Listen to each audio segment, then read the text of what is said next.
ఈ వీడియోలో కనిపిస్తున్న గొర్రెలు ఇవి 9 నెలలు బట్టి మందేస్తున్నారంట. ఇలా మందాయడం వలన జీవాలకు ఎటువంటి డోకా ఉండదని చెప్తున్నారు.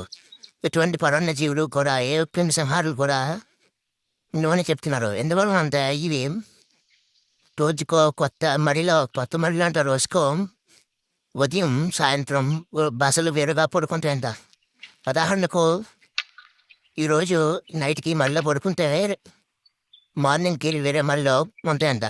ఇలా ఉండడం వల్ల జీవికి ఎటువంటి క్రిమిసంహారాలు, పరాన్న జీవులు ఉండకుండా గొర్రెలు నేల గట్టిగా ఉండడం వల్ల గొర్రెలకు పుట్టురాట్ కానీ, ఎటువంటి సమస్యలు వంటివి ఉండవు.